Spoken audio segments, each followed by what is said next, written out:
السلام علیکم ورحمۃ اللہ وبرکاتہ۔ موسم رحمت ربیع الاول کی بہاریں جلوہ ساماں ہیں، اور میں اور آپ حضور کے تذکار حسن کی خوشبو لینے موجود ہیں۔ آقا کریم علیہ السلام کے جمال جہاں آرا کی تابانیاں اور جلوہ سامانیاں ہمارے ذوق کی تسکین، قلب کا قرار، روح کی ٹھنڈک، ایمان کی تازگی، عشق و محبت کی نہضت کا سبب اور ذریعہ ہے۔ آقا کریم علیہ السلام کے فضائل، حضور علیہ الصلاۃ والتسلیم کے خصائل اور آپ کے شمائل بیان کرنا شروع سے ہی اہل ایمان کا طریقہ رہا ہے۔ خصائل حضور کی سیرت کے عنوان کو کہا جاتا ہے، فضائل حضور کی عظمت و رفعت حضور کے معجزات کا عنوان ہے، شمائل حضور کے اعضائے نور کا تذکرہ جاں فضا ہے، حضور کے حسن و جمال کی باتیں ہیں۔ آقا کریم علیہ السلام کے شمائل پر، خصائل پر، فضائل پر علماء نے بہت کام کیا، تصنیفات چھوڑیں، محدثین نے اس عنوان سے باب باندھے۔ قیامت تک آنے والی انسانیت کے لیے حضور کی سیرت، حضور کے کردار کے عنوانات کتب میں نقش ہیں۔ حضور کی فضل و عظمت کے حوالے، حضور کے معجزات کا بیان، حضور کی رفعت کی کہانیاں اور آقا کریم کو اللہ کی طرف سے عطا کردہ مراتب جلیلہ کا بیان، یہ بھی محبوب موضوع رہا اہل علم کا، اہل محبت کا۔ لیکن حضور علیہ السلام کے شمائل، حضور کی صورت کا بیان، حضور کے حلیہ نور کی باتیں، یہ بھی ترک نہیں ہوئیں۔ عمومی طور پہ ہم شخصیات کے کردار کے حوالے سے، ان کی عادات کے حوالے سے، ان کے خصائل کے حوالے سے، ان کی تعلیمات کے حوالے سے پڑھتے ہیں۔ ان کے شمائل کے حوالے سے اتنی زیادہ تفصیلات نہیں ہوتی، لیکن کائنات میں ذات رسالت مآب صلی اللہ علیہ وآلہ وسلم وہ ذات ستودہ صفات ہے جن کے شمائل کو اس تفصیل سے بیان کیا گیا کہ یہ بھی صحابہ نے بیان کیا کہ حضور کے سر انور اور مبارک داڑھی میں سفید بال کتنے تھے۔ آپ کو کسی کا اتنا محفوظ حلیہ نہیں ملے گا۔ حضور علیہ السلام کی زلفوں کے خم کیسے تھے، حضور کی رنگت سے لے کر کے حضور کے اعضائے بدنیہ کے توازن، حسن اور جمال کی کہانیاں آپ کتب احادیث میں، شمائل کی کتابوں میں بکھری ہوئی نظر آئیں گی۔ اور کیوں نہ ہو، جس کے حسن کے قصیدے میرے رب نے بھی بیان کیے ہیں۔ کبھی حضور کے چہرہ نور کا ذکر کرتے ہوئے والضحیٰ واللیل اذا سجا، کبھی حضور علیہ السلام کی مبارک زلفوں کا تذکرہ کرتے ہوئے حامیم، کبھی آقا کریم علیہ الصلاۃ والسلام کے مبارک ہاتھوں کا، کبھی دیگر اعضائے بدنیہ کا ذکر قرآن نے کیا۔ حضور کے سینہ اقدس کی کہانی قرآن نے بیان کی۔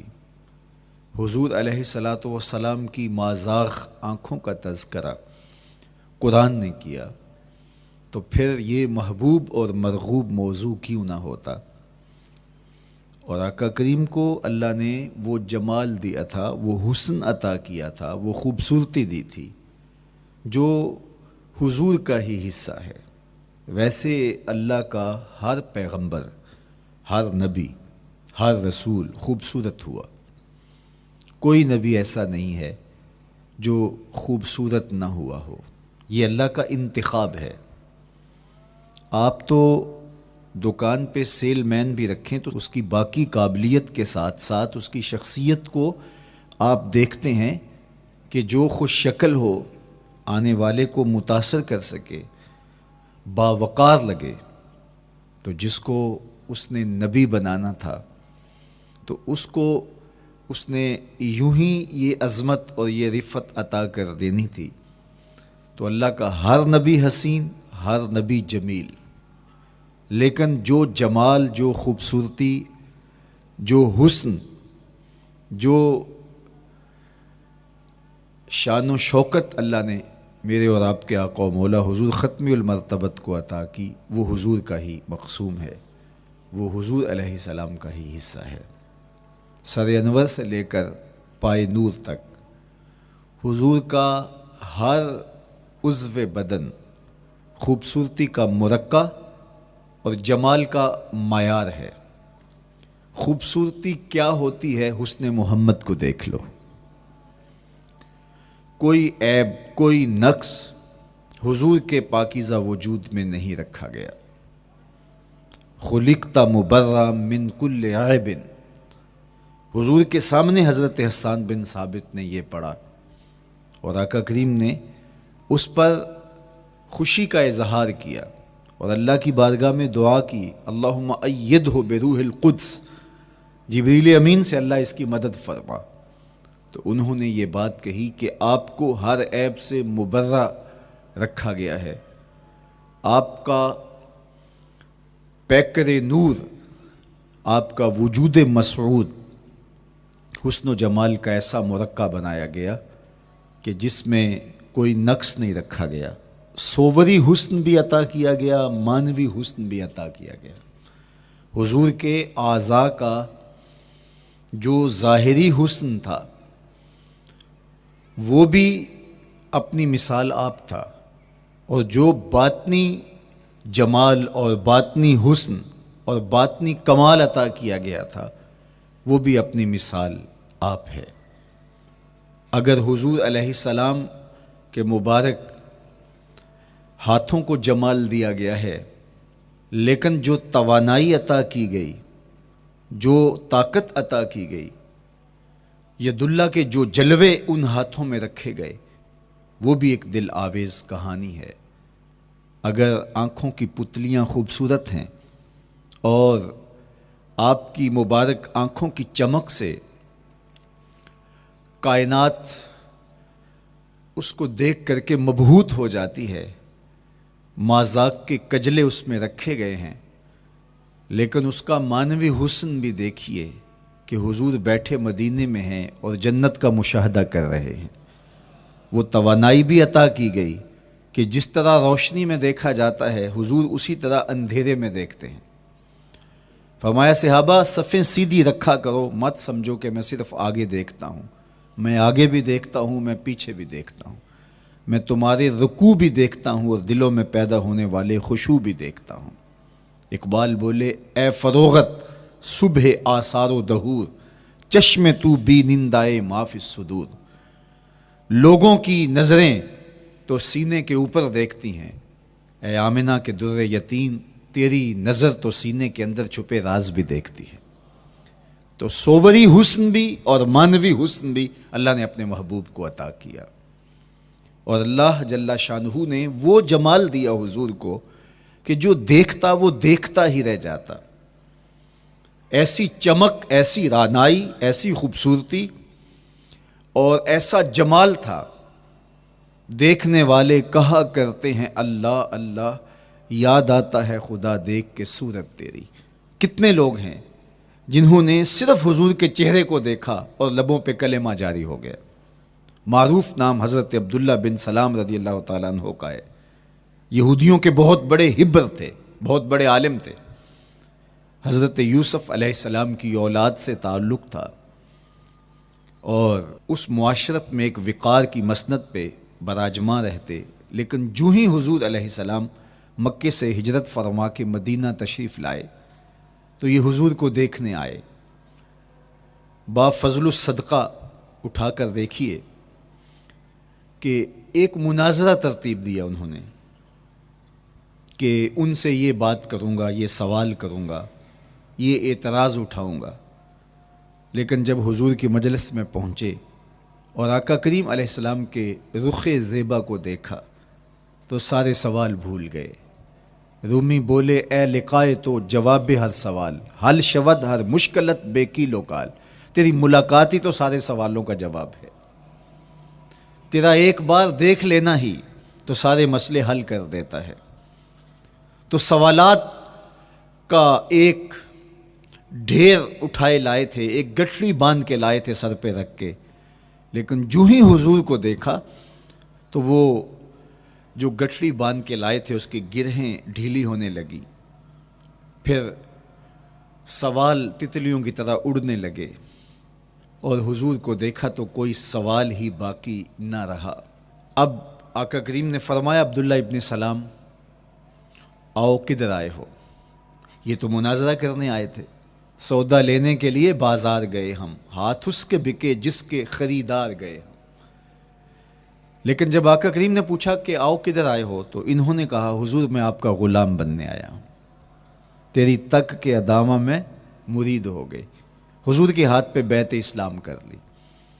اب جن لوگوں نے عبداللہ ابن سلام کو تیار کر کے بھیجا تھا وہ امید میں تھے کہ تھوڑی دیر کے بعد ہم سنیں گے کہ انہوں نے سخت سوال کیے اور مسلمانوں کے نبی ان کا جواب نہیں دے پائے، لیکن جب ان کے کانوں تک یہ خبر پہنچی کہ عبداللہ بن سلام نے تو کوئی سوال ہی نہیں کیا بلکہ وہ محبوب کی نگاہوں کا شکار ہو گئے، اور انہوں نے دیکھتے ہی حضور پر تن من سب کچھ نچھاور کر دیا اور لبوں پہ کلمہ جاری ہو گیا، تو وہ صبر نہ کر سکے اور عبداللہ ابن سلام کے پاس پہنچے اور جا کے کہا کہ تو نے یہودیت کی ناک خاک آلود کر دی، تم نے کوئی سوال کیا ہوتا، انہوں نے جواب دیا ہوتا اور پھر تم نے مان لیا ہوتا تو ہم سمجھ جاتے کہ ایک عالم تھا، علمی پیاس بجھ گئی، مطمئن ہو گیا۔ لیکن یہ عجیب کہانی ہے، سنا ہے تم نے کوئی سوال بھی نہیں اٹھایا، انہوں نے جواب بھی نہیں دیا، بس تم نے ان کو دیکھا اور دیکھتے ہی تمہارے لبوں پہ کلمہ جاری ہو گیا، تو یہ کیا کہانی ہوئی؟ تو عبداللہ ابن سلام نے جو جواب دیا وہ آب زر کے ساتھ لکھنے کے قابل ہے۔ انہوں نے کہا کہ یہ بات میری سمجھ میں بھی نہیں آئی، جب میں اس آقا و مولا کی چوکھٹ پہ پہنچا اور میں ان سے سوال کرنے کے لیے لفظوں کو ابھی ترتیب ہی نہیں دیا تھا کہ میری نظر ان کے جمال جہاں آرا پہ پڑ گئی۔ اب عبداللہ بن سلام کے لفظ سنیے، فرماتے ہیں فلما تبینت وجہہ عرفت ان وجہہ لیس بوجہ کذاب، جب میں نے ان کے جمال جہاں آرا کو دیکھا، چہرہ نور کو دیکھا، رخ زیبا کی زیارت کی، تو میں نے پہچان لیا یہ چہرہ کسی جھوٹے کا ہو ہی نہیں سکتا ہے۔ دیکھنے والے کہا کرتے ہیں اللہ اللہ، یاد آتا ہے خدا دیکھ کے صورت تیری۔ اللہ نے صورت ہی ایسی بنائی، جمال ہی ایسا دیا، خوبصورتی ہی ایسی دی کہ جو حضور کو دیکھتے وہ دیکھتے ہی رہ جاتے۔ تو کتنے لوگ تھے کہ جنہوں نے محض حضور کو دیکھا پھر اس کے بعد لب کھلے تو کلمہ ہی جاری ہوا۔ وہ خوبصورتی اور وہ جمال اللہ نے اپنے محبوب کو عطا کیا۔ آقا کریم علیہ الصلوۃ والسلام کا ایک ایک عضو بدن خوبصورتی کا مرقع تھا، بلکہ خوبصورتی کا معیار تھا۔ حسن کیا ہوتا ہے، حسن کا معیار کیا ہوتا ہے، جمال کسے کہتے ہیں، خوبصورتی کی تعریف کیا ہے، اعضائے محمد صلی اللہ علیہ وآلہ وسلم کا توازن دیکھ لو تو تمہیں پتہ چلے گا کہ حسن کسے کہتے ہیں۔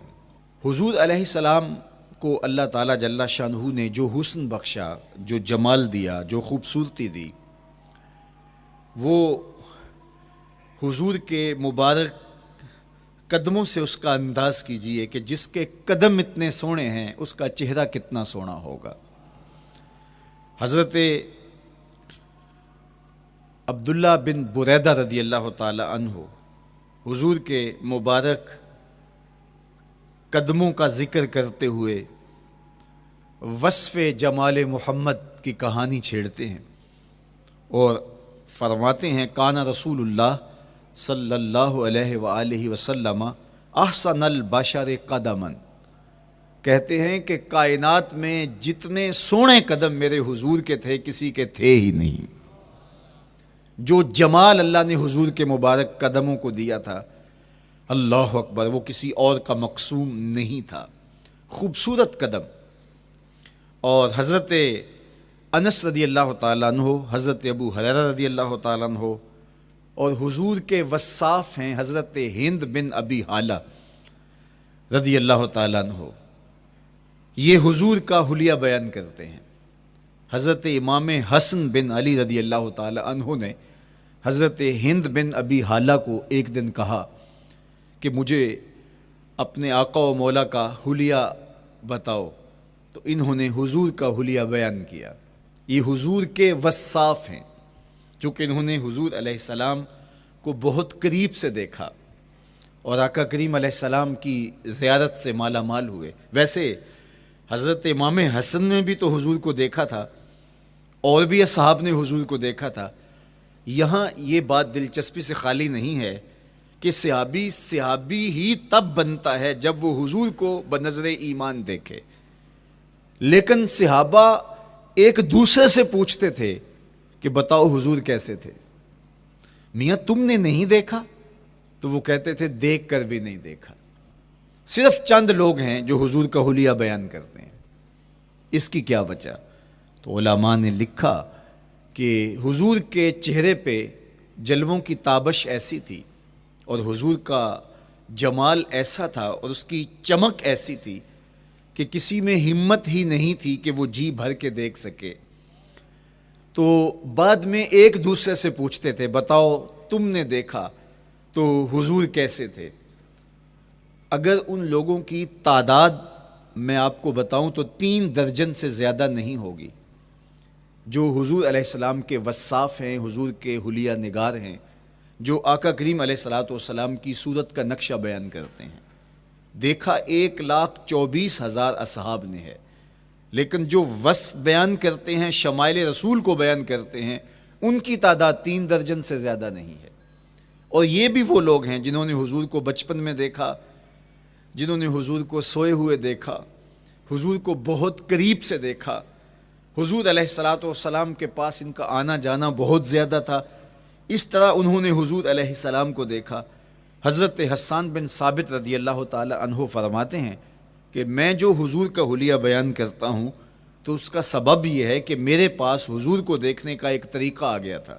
فلما نظرت الى انوارہ فودعت کفی علی عینی خوفا من ذہاب بصری، کہا کہ جب میں حضور کو دیکھتا تھا تو اپنی آنکھوں پر انگلیاں رکھ کے انگلیوں کی اوٹ سے دیکھتا تھا کہ حضور کے جلووں کی چمک سے میری آنکھوں کی بینائی نہ جاتی رہے۔ یہ کون کہہ رہے ہیں؟ حضرت حسان بن ثابت رضی اللہ تعالیٰ عنہ۔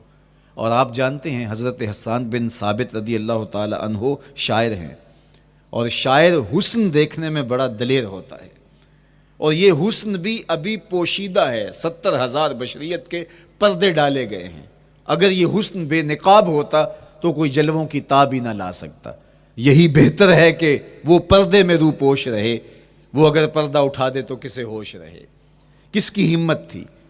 اب چھپا ہوا مستور حسن بھی اگر دیکھتے ہیں تو آنکھوں پہ انگلیاں رکھ کے دیکھتے ہیں، اور بیان کرنے والوں کی تعداد میں نے عرض کی کہ 3 درجنوں سے زائد نہیں ہے۔ تو یہ وہ لوگ ہیں جنہوں نے حضور کو دیکھا۔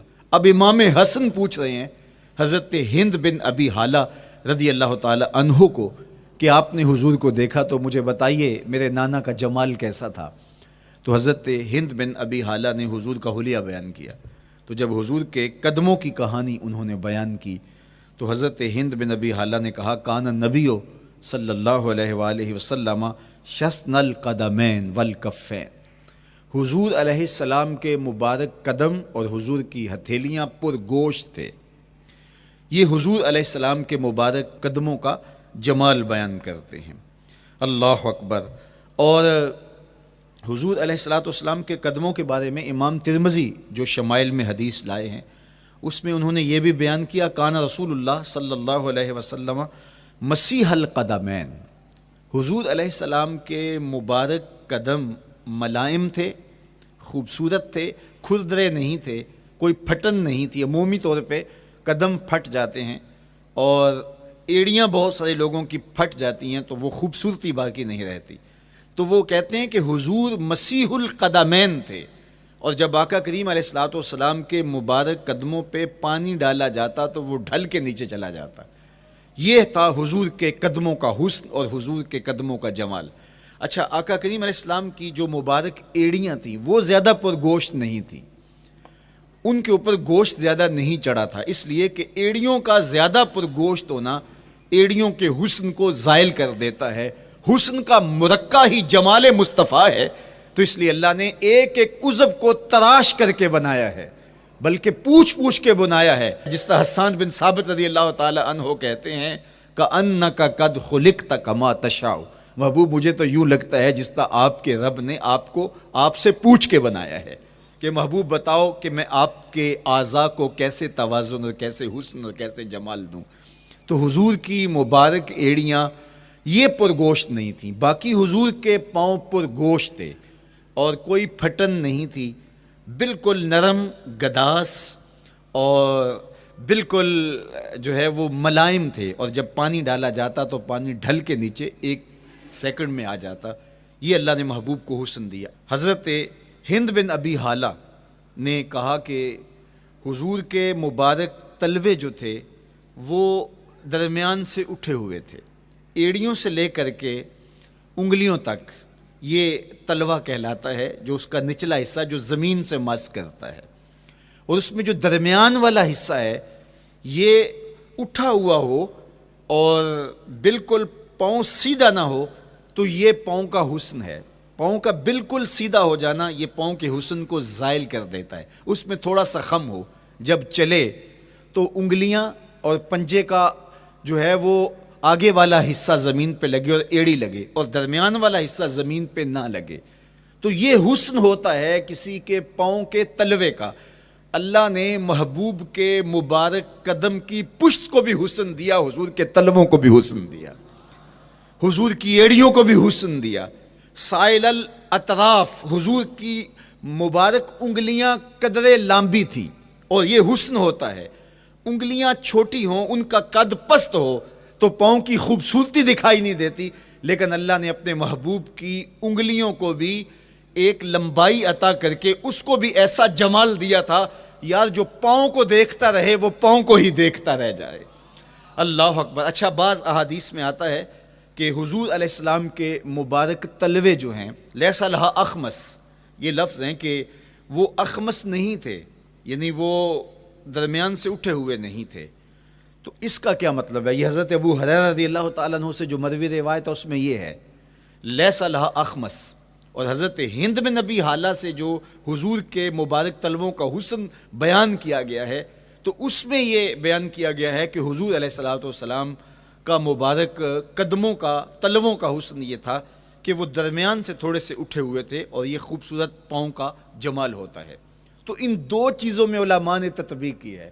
اللہ ان علماء کی قبروں پر رحمتیں نازل کرے جو حضور کے حسن پہ، حضور کے جمال پہ گفتگو کرتے رہے، اور ایک ایک عضو پر انہوں نے کئی کئی صفحات لکھے اور کتابیں انہوں نے تحریر کی حضور کے جمال پر۔ اب حضرت ہند بن ابی حالہ رضی اللہ تعالی عنہ، انہوں نے تو حضور کو گھر میں دیکھا تھا، یہ حضرت خدیجۃ الکبریٰ رضی اللہ تعالی عنہا کے فرزند تھے ابو حالہ سے۔ اب انہوں نے تو دیکھا، اب حضور لیٹے ہیں تو انہوں نے حضور کے پاؤں کو دیکھا کہ درمیان میں ہلکا سا خم ہے اور یہ پاؤں کا جمال ہے۔ اب حضرت ابو ہریرہ رضی اللہ تعالی عنہ نے جو حضور کے پاؤں کو دیکھا تو یہ اندرون خانہ کا دیکھنا نہیں تھا، تو انہوں نے کیسے دیکھا؟ تو حضرت ابو ہریرہ سے مروی ایک روایت سے سمجھ آتی ہے کہ انہوں نے جو کہا کہ لیس لہا اخمس، کہ ان کے مبارک تلوے درمیان سے اٹھے ہوئے نہیں تھے بلکہ بالکل برابر تھے، تو اس کا کیا مطلب ہے؟ تو حضرت ابو ہریرہ سے ایک روایت مروی ہے، وہ فرماتے ہیں کہ جب حضور علیہ السلام کسی چٹان کے اوپر چلتے تو حضور علیہ الصلاۃ والسلام کا وہاں قدم پڑتا تو وہ اس چٹان کے اندر حضور کا قدم گھس جاتا، وہ موم کی طرح چٹان نرم ہو جاتی۔ اس طرح زمین پر بھی حضور چلتے تو مبارک پاؤں کا جو نشان قدم ہے وہ پورا دکھائی دیتا۔ تو حضرت ابو ہریرہ رضی اللہ تعالیٰ عنہ اس سے یہ سمجھے کہ حضور کے تلوے جو ہیں وہ برابر ہیں۔ تو علماء نے اس پر گفتگو کی ہے۔ ایک تو حضور جب چلتے تھے تو آقا کریم پورے زور سے قدم زمین پہ رکھتے تھے اور اس وقار سے چلتے تھے کہ جس طرح حضور اونچائی سے نیچے کی طرف اتر رہے ہوں۔ تو جب پاؤں کو جما کر کے زور سے رکھا جائے تو پھر جو ہے وہ نشان نیچے پڑتا ہے۔ یا اللہ اپنے محبوب کے لیے زمین کو اور پتھروں کو بھی نرم کر دیا تو پھر حضور کے تلووں کا نقش بھی زمین کے اوپر جو ہے وہ حویدہ ہو جاتا۔ سلطان قاتیبائی نے ایک ایسا ہی پتھر جس کے بارے میں شنید تھی کہ اس پر حضور کے قدموں کا نقش موجود ہے، تو انہوں نے 20,000 دینار کے اندر وہ خریدا اور انہوں نے یہ کہا کہ جب میں فوت ہو جاؤں تو حضور کے قدموں کے نشان والا پتھر میری قبر کے سرہانے بطور کتبہ لگایا جائے۔ علامہ شہاب الدین خفاجی علیہ رحمہ لکھتے ہیں ہوا موجود الی الآن، وہ اپنے دور میں کہانی بیان کرتے ہیں وہ آج بھی سلطان قاتیبائی کی قبر کے سرہانے وہ پتھر نصب ہے جہاں حضور کے قدموں کے نشان موجود ہیں۔ اللہ اکبر۔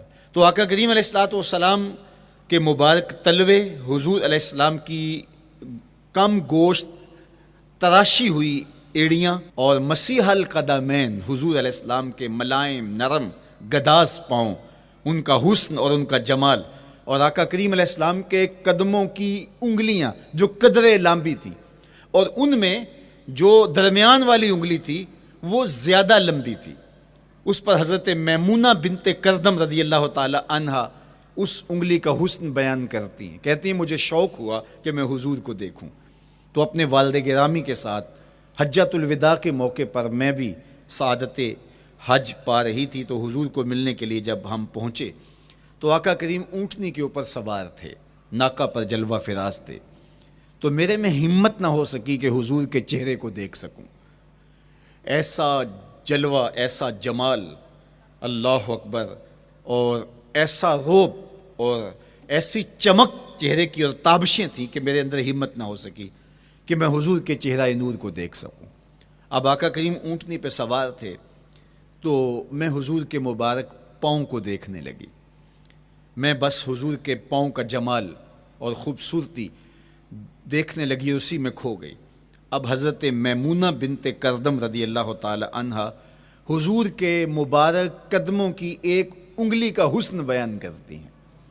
اللہ اکبر۔ حضرت میمونہ بنت کردم سے یہی ایک روایت مروی ہے، ساری زندگی ان کے پاس سرمایہ یہی تھا، جب کسی مجلس میں جاتی تو وہ کہتی تمہیں بتاؤں حضور کی مبارک انگلی کا حسن کیا تھا، یہ سرمایہ ساتھ لیے لیے پھرتی کہ میں نے حضور کی انگلی کو دیکھا ہے، میں نے حضور کے قدم اور حضور علیہ السلام کے تلووں کی زیارت کی ہے۔ تو وہ اس حسن کو بیان کرتے ہوئے کہا کرتی تھی فما نسیتو فی ما نسیتو طولا اصبع قدمہ السبابہ علی سائر اصابعہ، جو سبابہ انگلی ہے، انگوٹھے کے ساتھ والی انگلی کو سبابہ انگلی کہتے ہیں، اور اس کے ساتھ والی انگلی کا جو قد دراز تھا اور باقی انگلیوں کی نسبت وہ انگلی لمبی تھی، کہا اس کا حسن آج بھی میری نگاہوں میں گھومتا رہتا ہے اور ہر وقت میرے تصور میں رہتا ہے، میرے تصور سے کبھی اس انگلی کا جمال ہی ختم نہیں ہوا، انگلی کا حسن ہی کبھی زائل نہیں ہوا، ہر وقت اس کے تصور میں کھوئی رہتی ہوں۔ یار چہرے کے جمال کو کون بیان کرے گا، یہاں تو انگلی کا حسن بیان نہیں ہو رہا۔ ابھی وہ شعر پڑھا جا رہا تھا نا کہ قدموں پہ جبیں کو رہنے دو، قدموں پہ جبیں کو رہنے دو، چہرے کا تصور مشکل ہے، قدموں پہ جبیں کو رہنے دو، چہرے کا تصور مشکل ہے، جب چاند سے بڑھ کر ایڑی ہے رخسار کا عالم کیا ہوگا، جب چاند سے بڑھ کر ایڑی ہے رخسار کا عالم کیا ہوگا۔ تو اللہ نے اپنے محبوب علیہ الصلاۃ والسلام کو وہ جمال، وہ خوبصورتی اور حضور کے مبارک قدم، حضرت عبداللہ بن بریدہ رضی اللہ تعالی عنہ سے مروی روایت، کان رسول اللہ صلی اللہ علیہ وآلہ وسلم احسن البشر قدما، کہتے ہیں جتنے سونے قدم، جتنے من مونے قدم میرے حضور کے تھے، اتنے سونے قدم کسی اور کے تھے ہی نہیں۔ اللہ نے اپنے محبوب کو وہ جمال، وہ خوبصورتی اور وہ نور عطا کیا تھا۔ اچھا، یہ قدم، یہ ایڑیاں، یہ مبارک تلوے اور یہ داراز انگلیاں اور ان انگلیوں کی چمک اور ان کی رنگت کا جمال اور خوبصورتی، جہاں اس کا صوری حسن تھا تو مانوی حسن بھی دیکھنے والا تھا۔ یہ قدم اٹھ جائیں، اللہ اکبر، تو تقدیر کے فیصلے ہوتے دکھائی دیتے ہیں۔ ان قدم کی اونچائی، ان قدم کی بلندیاں کہ عرش حق ان قدموں کے بوسے لے رہا ہے۔ اور میرے امام بولے، زہ عزت و اے طلائے محمد، زہ عزت و اے طلائے محمد، کہ ہے عرش حق زیر پائے محمد۔ قدموں کا حسن وہ بھی دیکھنے والا، اور قدموں کی بلندی اور اونچائی اور اس کی شان و شوکت وہ بھی دیکھنے والی۔ اللہ اکبر۔ آقا کریم علیہ السلام حضرت ابوبکر صدیق کے ساتھ، حضرت عمر فاروق کے ساتھ اور حضرت عثمان غنی کے ساتھ احد پہاڑ پر تشریف لے گئے۔ یہ حدیث آپ نے بارہا علماء سے سنی ہے۔ احد کی چھاتی پہ جب حضور کے قدم آئے، اللہ اکبر، تو وہ خوشی سے جھوم اٹھا، مقدر جاگ گئے، بخت بیدار ہو گئے۔ ان کے قدم جو کہ اس شاک کی آنکھوں کی ٹھنڈک ہے، جب چھاتی پہ آ جائیں تو کون عاشق نہیں جھوم جائے گا۔ یہ تو حضور کے قدموں کے حسن کو بیان کیا جا رہا ہے۔ آپ کی روح رقص کر رہی ہے اور آپ کا دل جو ہے وہ ایک عجیب سرور اور کیف کی وادی میں اور ایک جو ہے وہ خوشیوں کے جو ہے وہ عالم میں نہال ہوتا چلا جا رہا ہے۔ لیکن یہ قدم جب چھاتی پہ آیا تو پھر احد، ظاہر تو پتھر ہے احد، لیکن حضور سے پتھر بھی پیار کرتے ہیں۔ فرمایا احد جبل یحبنا ونحبہ، احد ہم سے پیار کرتا ہے، پہاڑ ہے، پتھر ہے، لیکن ہم سے پیار کرتا ہے، ہم اس سے پیار کرتے ہیں۔ اس کائنات میں صرف سرکش انسانوں اور جنوں کے علاوہ کائنات کی ہر شے حضور سے پیار کرتی ہے، حضور سے محبت کرتی ہے۔ آؤ میں تمہیں پیار کی ایک اور کہانی سناؤں۔ مسجد نبوی ہے، آقا کریم تشریف فرما ہیں، منبر پہ جلوہ فراز ہوئے، ابھی واز کا آغاز ہی کرنا چاہ رہے تھے کہ ایک جانب سے رونے کی آواز آنے لگی۔ صحابہ کہتے ہیں رونے والا اس درد سے روتا ہے کہ لگتا تھا کلیجہ پھٹ جائے گا۔ کناقۃ الخلوج، جس طرح اونٹنی کا بچہ بچھڑ جائے اور وہ اس کے غم میں، اس کی جدائی میں درد سے روکتی ہے، چیختی ہے، چلاتی ہے، رونے والے کا انداز درد ایسا ہی تھا اور لگتا تھا کہ جس طرح اس کا کلیجہ پھٹ جائے گا۔ صحابہ دائیں بائیں دیکھتے ہیں لیکن رونے والا دکھائی بھی نہیں دیتا، اور ماحول کے اندر اس طرح درد پھیل رہا ہے کہ سینوں میں دل لرز رہے ہیں اور عجیب کیفیت طاری ہو گئی۔ حضور ابھی بیٹھے ہیں، خطبے کا آغاز بھی نہیں ہوا اور رونے والا کیف و درد میں روتا چلا جا رہا ہے۔ فنزل النبی صلی اللہ علیہ وسلم عن المنبر، حضور منبر سے نیچے تشریف لائے۔ صحابہ کی آنکھیں محو حیرت ہیں، استجاب کا عالم ہے، یہ کون رو رہا ہے اور اتنے درد سے رو رہا ہے اور دکھائی بھی نہیں دے رہا۔ آقا کریم منبر سے نیچے جلوہ فراز ہوئے، ایک سمت بڑھے، کھجور کا خشک تنا پڑا تھا۔ آج پہلا دن تھا کہ منبر حضور علیہ السلام کے لیے بچھایا گیا، ورنہ یہ خشک تنا دیوار کے ساتھ جو ہے وہ رکھا گیا تھا اور حضور اس کے ساتھ ٹیک لگا کر کے واز کیا کرتے تھے۔ جب منبر بن گیا تو اس کو اٹھا کر کے اب اس کی ضرورت نہیں رہی، ایک کونے میں ڈال دیا گیا۔ اب جو ہی حضور منبر پہ تشریف فرما ہوئے تو اس خشک تنے کا کلیجہ لرز اٹھا اور وہ ایسے روتا تھا جس طرح اونٹنی کا بچہ بچھڑ جائے اور وہ روتی ہے، اس طرح وہ خشک تنا رو رہا تھا۔ اس تنے ہنانا در ہجر رسول، زار می نالت چو ارباب عقول، جس طرح عقل والے، جس طرح جو ہے وہ فہم و ادراک رکھنے والے لوگ روتے ہیں درد سے، وہ رو رہا تھا۔ آقا کریم علیہ السلام اس کے پاس گئے اور اس کو اپنی آغوش میں سمیٹ لیا۔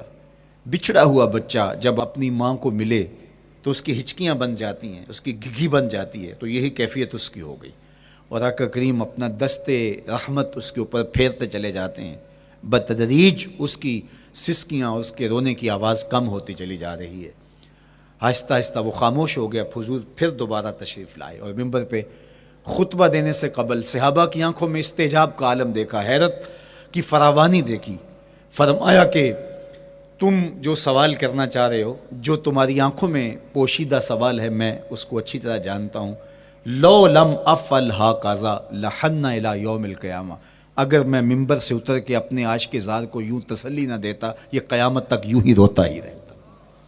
حضرت محمد بن سیرین رضی اللہ تعالیٰ عنہ کہا کرتے تھے کہ حضور کی محبت میں ایک خشک تنا بھی زار و زار روئے تو جس کے سینے کے اندر محبت بھرا دل ہے تو وہ حضور کے عشق میں آنسو کیوں نہیں بہائے گا، حضور کی یاد میں اس کی آنکھیں آنسوں کا خراج کیوں نہیں دیں گی، تو وہ خشک تنا حضور کی محبت میں رو رہا ہے۔ اب ہے یہ پتھر، لیکن میرے حضور فرماتے ہیں کہ یہ پہاڑ مجھ سے پیار کرتا ہے اور میں اس سے پیار کرتا ہوں۔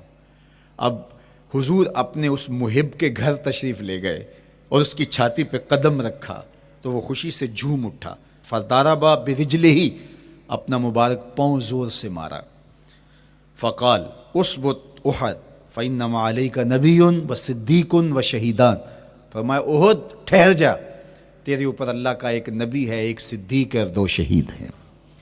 تو حضور کی مبارک ایڑی کے لگنے کی دیر تھی، حضور کے قدم کی ضرب کی دیر تھی کہ اس کا زلزلہ تھم گیا۔ میرے امام بولے ایک ٹھوکر سے احد کا زلزلہ جاتا رہا، ایک ٹھوکر سے احد کا زلزلہ جاتا رہا، رکھتی ہیں کتنا وقار اللہ اکبر ایڑیاں۔ زلزلہ آ گیا اس کے اوپر، وہ جھومنے لگا، لیکن حضور نے اپنا مبارک قدم مارا اور وہ ٹھہر گیا۔ اللہ اکبر۔ تو یہ پہاڑ آج بھی اس شاخ جب شہر مدینہ میں حاضر ہوتے ہیں تو وہ احد پہ تو ضرور جاتے ہیں، حضرت امیر حمزہ کے مزار پہ حاضری دینے کے لیے اور اس جبل احد کو دیکھنے کے لیے، اور یقین جانیے گا جبل احد کو جب ہم دیکھتے ہیں تو عجیب کیفیات میں ڈوب جاتے ہیں۔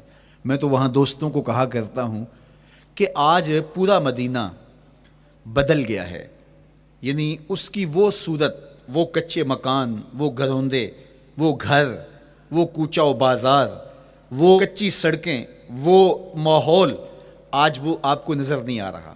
جہاں کچے مکان تھے جن کے اوپر چھت کھجور کے پتوں کی پڑی تھی، وہاں عالی نصب پلازے آپ کو نظر آتے ہیں، فلک بوس آپ کو ہوٹل نظر آتے ہیں۔ وہ کچی سڑکیں آج آپ کو وہاں دکھائی نہیں دیتی، وہاں تارکول کی بچھی ہوئی سڑکیں دکھائی دیتی ہیں، خوبصورت پتھر لگے ہوئے آپ کو نظر آتے ہیں، وہ ممیاتی ہوئی بکریاں، وہ جگالی کرتے ہوئے اونٹ آج آپ کو وہاں دکھائی نہیں دیتے، وہ ماحول آپ کو نظر نہیں آتا۔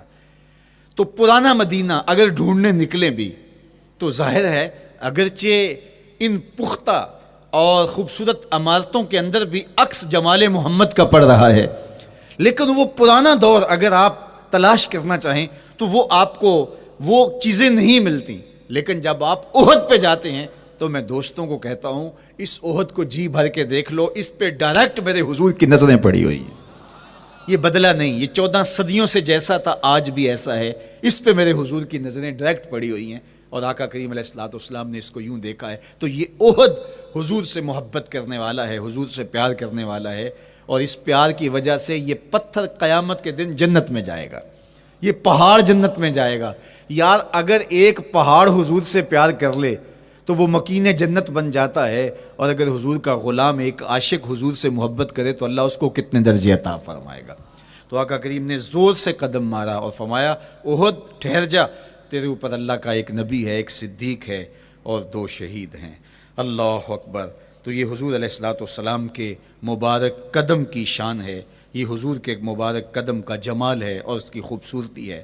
غزوہ ذات الرقاع کے اندر حضرت جابر کا اونٹ چلتے چلتے تھک گیا، سفر لمبا تھا اور اونٹ کمزور تھا، تو چلتے چلتے اس کو تھکن ہو گئی، اب وہ قافلے سے پیچھے رہتا چلا جاتا ہے۔ تو اس نے حضور کی خدمت میں عرض کی، یا رسول اللہ یہ اونٹ تھک گیا ہے اور میں قافلے کے ساتھ چل نہیں پا رہا۔ تو تو آقا کریم علیہ الصلوۃ والسلام نے اپنے مبارک قدم سے اس اونٹ کو ٹھوکر لگائی. فنشط حتی کان ما یملک زمامہ. حضرت جابر کہتے ہیں اس کی لگام سنبھالی نہیں جاتی تھی، اتنا تیز چلتا تھا. یار جس کے قدموں کی ٹھوکر سے یہ توانائی آ جائے اس کے ہاتھوں کی توانائی کا عالم کیا ہوگا. تو اللہ نے صرف حضور کے مبارک قدموں کو صوری حسن ہی نہیں دیا تھا، مانوی جمال اور توانائی بھی عطا فرمائی تھی. حضور علیہ السلام کے چچا جناب ابو طالب کہتے ہیں کہ میں حضور علیہ السلام کے ساتھ تھا تو راستے میں ذی المجال کی منڈی آئی اور وہاں حالات ایسے تھے کہ پینے کے لیے پانی دستیاب نہیں تھا. تو میں نے کہا کہ اتشت ولیس عندی ماء، مجھے تو سخت پیاس لگی ہے اور پانی بھی پاس نہیں ہے. فنزل النبی صلی اللہ علیہ وسلم وضرب بقدمہ الارض فخرج الماء فقال اشرب. تو حضور نے اپنے مبارک پاؤں سے زمین پر ٹھوکر لگائی، چشمہ پھوٹ پڑا اور آقا کریم نے فرمایا چچا پانی پی لیجئے. تو وہ پاؤں اگر زمین پہ لگے تو چشمے پھوٹے، اگر احد پہاڑ پہ وہ پاؤں پڑے تو اس کا زلزلہ جاتا رہے، اور اگر وہ کسی جانور کو حضور ٹھوکر لگائیں تو اس کے اندر اس قدر تیزی آ جائے کہ اس کی باغ سنبھالی نہ جائے، اتنا سریع رفتار ہو جائے. اب ان قدموں پہ کون قربان نہیں ہوگا. یار ان قدموں کو چومنے کے لیے جبریل بھی تو بے تاب دکھائی دیتے ہیں نا. معراج کی شب جب جبریل حاضر خدمت ہوئے، حضور محو استراحت ہیں، تو جبریل عرض گزار ہوئے مالک تیرا محبوب تو سو رہا ہے. اللہ اکبر، تبارک اللہ، شان تیری تجھی کو زیبا ہے بے نیازی. کہیں پہ جوش لن ترانی، کہیں تقاضے وصال کے تھے. ایک کوہ طور پہ خود چل کے جاتا ہے اور عرض گزار ہوتا ہے رب آرنی انظر الیک، مالک تجھے دیکھنا چاہتا ہوں. اللہ اکبر، سراپا چشم بنا ہوا ہے اور کہتا ہے مالک میں تجھے دیکھنا چاہتا ہوں. جواب کیا آتا ہے؟ لن ترانی، تم نہیں دیکھ سکتے، میرے جلووں کی تاب نہیں لا سکتے. ایک خود چل کے جا رہا ہے اور تقاضۂ رویت کرتا ہے اور جواب آتا ہے لن ترانی. اور ایک سویا ہوا ہے چادر اوڑھ کے اور جبریل کہتے ہیں محبوب اٹھیے، رب آپ کو بلا رہا ہے. تبارک اللہ، شان تیری تجھی کو زیبا ہے بے نیازی. کہیں پہ جوش لن ترانی، کہیں تقاضے وصال کے تھے. تو جبریل حاضر خدمت ہوئے، حضور استراحت میں ہیں. تو آواز آئی یا جبریل قبل قدم ہے، میرے محبوب کے قدموں کو چوم لے. اب جبریل حضور علیہ السلام کے قدموں کو بوسے دے رہے ہیں. کسی نے جبریل سے تصور کے عالم میں پوچھا حضور کے قدم چومے، حضور کے تلووں کو بوسے دیے، بتا کیفیت کیا ملی؟ تو بولے نہ جنت کی کلیوں میں دیکھا مزہ جو محمد کی تلیوں میں دیکھا. وہ سرور وہاں جو نصیب ہوا. وفد عبد القیس جب مدینۃ المنورہ آیا تو ان میں ایک صاحب میں وہ کہتے ہیں میں دوڑتا ہوا حضور کے پاس آیا، بس بے چینی تھی، اضطراب تھا. جب آپ مدینۃ المنورہ میں جاتے ہیں تو آپ کو جا کے گاڑی اتارتی ہے اور آپ ہوٹل میں سامان رکھتے ہیں تو پھر کتنی جلدی ہوتی ہے کہ جلدی سے غسل کریں اور جلدی سے نیا لباس پہنیں اور جا کے ہرے گنبد کو دیکھیں، حضور کی مبارک مسجد کی زیارت کریں، ان کوچہ و بازار میں جائیں جہاں حضور کے مبارک قدم لگے تھے. اللہ اکبر. تو اب یہ وفد عبد القیس جب آیا تو ان میں ایک صحابی حضرت زرع رضی اللہ تعالیٰ عنہ فرماتے ہیں کہ میں پھر تیزی کے ساتھ گیا اور پھر ہم جا کے حضور کے ہاتھ بھی چومنے لگے، حضور کے قدم بھی چومنے لگے. یہ سعادت مند قدم جن کے بوسے صحابہ دیتے ہیں، کبھی جبریل کے بوسہ گاہ بنتے ہیں، کبھی احد پہاڑ کی چھاتی ان قدموں کو چومتی ہے.